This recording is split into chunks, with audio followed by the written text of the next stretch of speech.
Basic English grammar series के day 2 में आपका स्वागत है। Hi guys, this is Rohini and you are watching my YouTube channel the learning launch. Day 2 में भी हम सीखेंगे बेसिक एंड इम्पोर्टेंट वर्ड्स। आगे बढ़ने से पहले मैं आपको बता दूं कि अगर आपने डे 1 मिस कर दिया है तो उसे ज़रूर से देखें, क्योंकि जैसे ही आप इंग्लिश बोलना शुरू करेंगे आपको उन वर्ड्स की ज़रूरत पड़ेगी। तो चलिए बिना टाइम वेस्ट करे सीखते हैं कुछ इम्पोर्टेंट एंड बेसिक वर्ड्स। हमारे आज के वर्ड्स हैं I, we, you, he, she, it, any name और दे। तो ये सारे वर्ड्स पर्सनल प्रोनाउंस कहलाते हैं। पर्सनल प्रोनाउंस में दो कैटेगरी होती है, एक सब्जेक्ट और दूसरा ऑब्जेक्ट। तो इस अभी हम पर्सनल प्रोनाउन का यूज़ एज अ सब्जेक्ट सीखेंगे। सब्जेक्ट में भी 3 कैटेगरीज होती हैं, फर्स्ट पर्सन, सेकंड पर्सन और थर्ड पर्सन। हमें फर्स्ट पर्सन, सेकंड पर्सन और थर्ड पर्सन याद होना चाहिए, ताकि जब हम आगे की वीडियोस में टेंसेस सीखें उसमें फर्स्ट पर्सन, सेकंड पर्सन और थर्ड पर्सन का बहुत इंपॉर्टेंट होता है और उससे ही हमें टेंसेस सीखने को मिलते हैं। तो फर्स्ट पर्सन में 2 वर्ड्स होते हैं, सेकेंड में only single word, third person में he, she, it, any name और दे।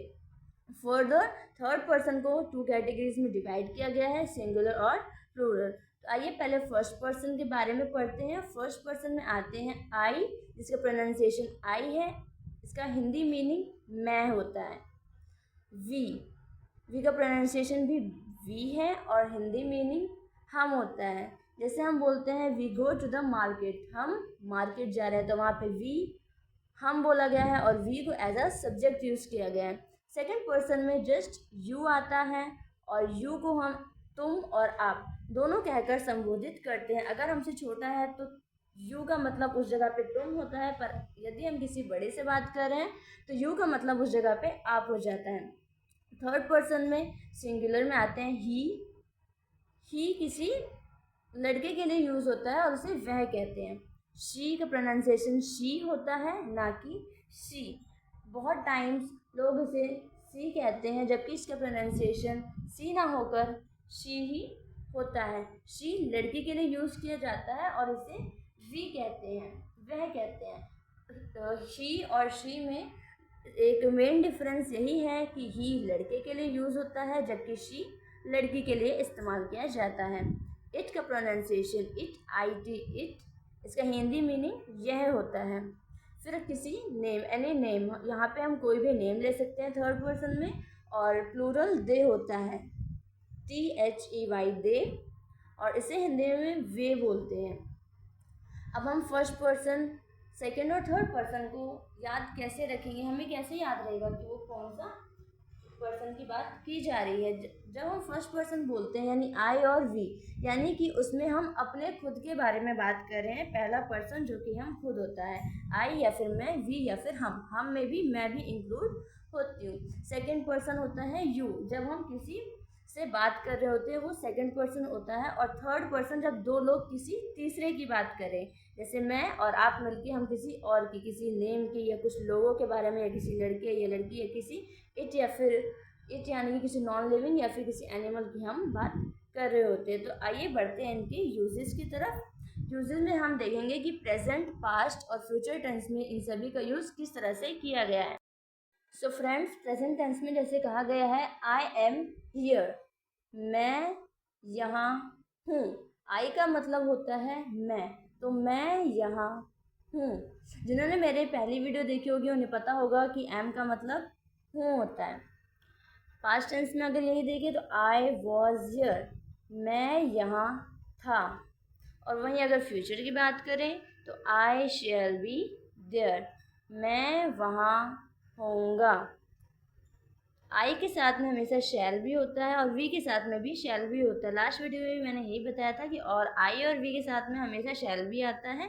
विल भी आ भी सकता है और नहीं भी, बट शैल भी हमेशा इन दोनों के साथ में ही आएगा और किसी पर्सन के साथ में शैल भी नहीं आता है।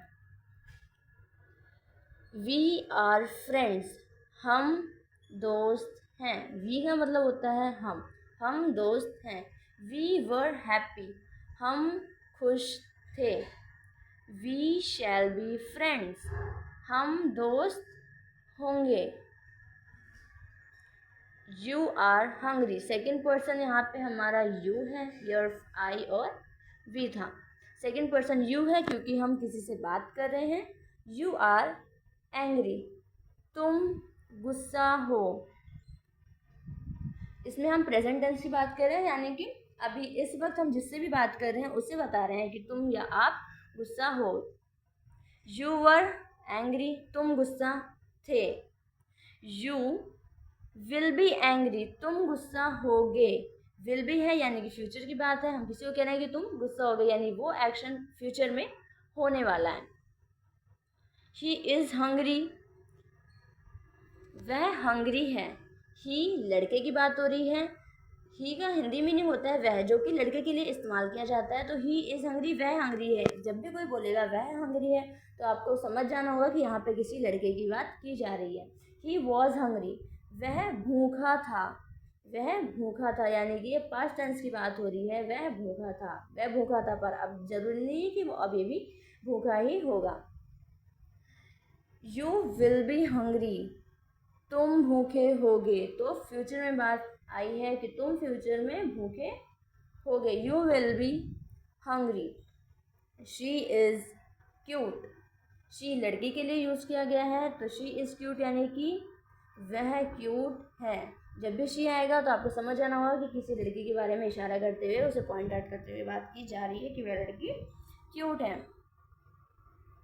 शी वॉज ब्यूटिफुल, वह सुंदर है। शी वॉज ब्यूटीफुल यानी वह सुंदर थी। वॉज आ गया, वॉज का मतलब वॉज हमेशा पास्ट टेंस के लिए यूज़ किया जाता है।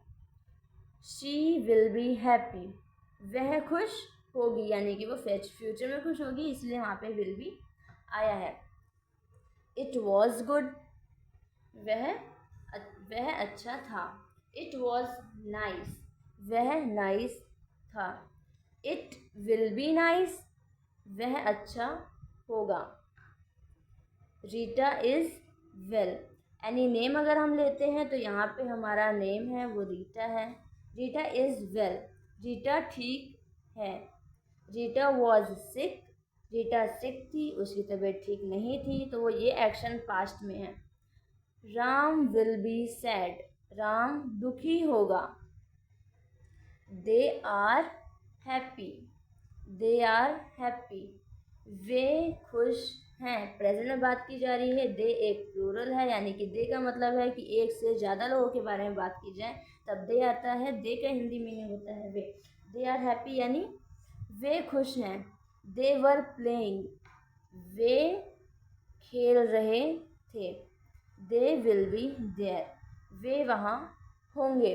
तो हमने सभी सेंटेंसेस में क्या पढ़ा कि आई के साथ में हमेशा एम आता है और प्रेजेंट टेंस में हर जगह आर का इस्तेमाल किया गया है।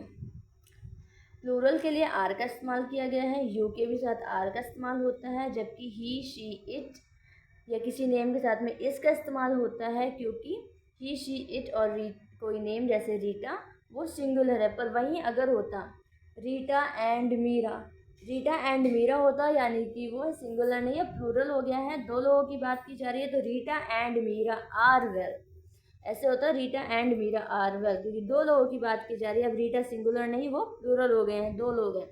पर जबकि सिर्फ रीटा एक की बात की जाएगी तो रीटा इज़ वेल, रीटा ठीक है। वहीं किसी प्लूरल के साथ में प्रेजेंट टेंस में आर का यूज़ किया जाता है, तो प्रेजेंट में आई के साथ में हमेशा एम आता है। वी और यू या फिर कोई भी प्लूरल, वी और दे, ये दोनों ही प्लूरल हैं, इसके साथ में आर आता है। यू के लिए एक एक्सेप्शन है, यू के लिए भी आर आता है, और किसी भी सिंगुलर के साथ में प्रेजेंट टेंस में इज आता है। वहीं हम पास्ट टेंस की बात करें तो आई के साथ में वॉज आएगा, और आई सिंगुलर है तो सिंगुलर के भी साथ में वॉज आएगा। ही शी इट और रीटा कोई सिंगल नेम है तो ये भी सिंगुलर है, इनके साथ भी वॉज आएगा। जैसे ही was hungry, she was beautiful, it was ill, Rita was sick. वहीं अगर होता Rita and Meera are sick, तो आर इसलिए आता क्योंकि रीटा और मीरा ये दो हो गए हैं, तो यानी कि वह प्लूरल हो गए हैं, अब वह सिंगुलर नहीं रह गए। प्लूरल के साथ में आर आता है पास्ट टेंस में, और सिंगुलर में वॉज आएगा। दे were happy, they were happy, वर तब आएगा जब प्लूरल होगा, यानी दे, वी और यू, इन तीनों में पास्ट टेंस में वर आता है। फ्यूचर टेंस में आई और वी के साथ shall be, he, she, it और किसी नेम के साथ में विल बी, और दे के साथ में भी विल बी का यूज़ किया जाता है। तो यहाँ हमने देखा कि प्रेजेंट टेंस में आर, इज़ और एम का यूज़ हो रहा है। पास्ट टेंस में वॉज और वर की हेल्प से हम अपने सेंटेंस को रिप्रेजेंट कर रहे हैं, और फ्यूचर टेंस में शैल बी और विल बी का यूज़ किया गया है। तो फ्रेंड्स, जैसा कि मैंने आपको स्टार्टिंग में ही बताया था कि पर्सनल प्रोनाउंस को दो तरह से यूज़ किया जाता है, as a subject and as a object. As a subject use तब होगा जब हम स्टार्टिंग में ही I, we, you, he, she, it को स्टार्टिंग में ही सेंटेंस के लगाते हैं। बट आई, वी, यू और इन प्रोनाउंस को जब हम सेंटेंस के बीच में के लास्ट में, एंड में या फिर बीच में लगाते हैं और उनका फॉर्म भी चेंज हो जाता है, तब उन्हें एज अ ऑब्जेक्ट यूज़ किया जाता है। जैसे कि आई को मी कहते हैं, ME, मी। इसका हिंदी मीनिंग होता है मुझे या मुझसे, WEV, यानी अस। जब एक से ज़्यादा लोग होते हैं तो हम कहते हैं वी। इसका मतलब है हमें या हमसे, YOU, यू। इसका मतलब है तुम्हें या तुमसे, आपको या आपसे। मैंने आपको बताया था कि यू का इस्तेमाल हम अपने से छोटे और बड़े दोनों के लिए कहते हैं, तो यू को हम तुम्हें या आपको दोनों ही कह सकते हैं। ही, हिम, यानी कि जब दो लोग किसी और की बात करेंगे तब उसे कहेंगे हिम।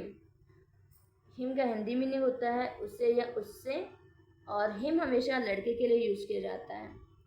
शी, HER, हर।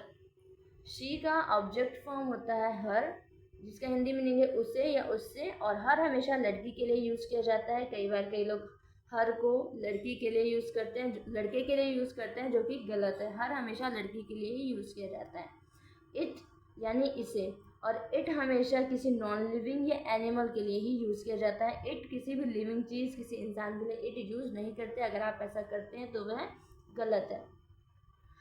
दे का ऑब्जेक्ट फॉर्म होता है देम, THEM, देम, और इसका हिंदी मीनिंग है उन्हें या उनसे। तो चलिए हम देखते हैं कि मी का यूज़ कैसे करते हैं। ही विल हिट मी, वह मुझे मारेगा। ये फ्यूचर टेंस में बात हुई है कि वह मुझे मारेगा। ही टोल्ड मी, उसने मुझे बताया। मैंने आपको बताया था कि मी मुझे या मुझसे दोनों के लिए यूज़ होता है। इसका हिंदी मीनिंग मुझे मुझसे दोनों ही होता है। ही टोल्ड, उसने मुझे बताया या उसने मुझसे बताया, दोनों बातों का मतलब सेम है, तो हम मुझे या मुझसे कोई भी ट्रांसलेशन इसका बना सकते हैं। अब वहीं हम अस का यूज़ देखें तो शी विल कॉल अस, वह हमें कॉल करेगी, वह हमें फ़ोन करेगी, यानी कि फ्यूचर में की बात की जा रही है। दे विल विजिट अस, वह हमें मिलेंगे या वह हमसे मिलेंगे। मैंने आपको बताया था कि अस का इस्तेमाल हमें और हमसे दोनों के लिए होता है, तो वह हमें मिलेंगे या वे हमसे मिलेंगे। दे का हिंदी मीनिंग होता है वे यानी एक से ज़्यादा लोगों के प्लूरल पीपल की बात यहाँ पर की जा रही है। यू, ही लव्स यू, वह तुम्हें प्यार करता है या वह आपको प्यार करता है। यू तुम्हें और आपको दोनों के लिए यूज़ होता है, अपने से बड़े और छोटे दोनों के लिए। तो ही लव्स यू, वह आपको प्यार करता है या वह आपसे प्यार करता है, दोनों में से कुछ भी हो सकता है। दे रिस्पेक्ट यू, वे आपकी रिस्पेक्ट करते हैं या वह आपको रिस्पेक्ट करते हैं। यहाँ पर यू का मतलब तुम्हें, आपको, तुमसे या आपसे, इनमें से कुछ भी हो सकता है, पर मतलब सेम ही निकल के आता है। ही को हम हिम एज ऑब्जेक्ट पढ़ते हैं, जिसका मीनिंग उसे या उससे है, और वह लड़के के लिए यूज होता है। गिव इट टू हिम, वह उसे दे दो, वह उसे दे दो, यानी कि हिम उसे कहा गया है। Did you tell him, did you tell him, क्या तुमने उसे बताया या क्या तुमने उससे बताया, दोनों ही करेक्ट हैं। हर, कॉल हर अप, उसे बुलाओ। कॉल हर अप, तो उसे बुलाओ। यहाँ पे हर उसे के लिए यूज़ किया गया है आई टोल्ड हर। मैंने उसे बताया या मैंने उससे बताया, दोनों ही बातों का मतलब सेम है। यहाँ पर हर के लिए उसे और उससे दोनों ही यूज़ किया जा सकता है। जो भी आपको सुटेबल हो वही हिंदी ट्रांसलेशन आप बनाएं। तो आई टोल्ड हर, मैंने उसे बताया, मैंने उससे बताया, दोनों बातों का मतलब सेम ही निकल के आता है। इट का मतलब होता है इसे, शी लाइक्स इट, उसे यह पसंद है।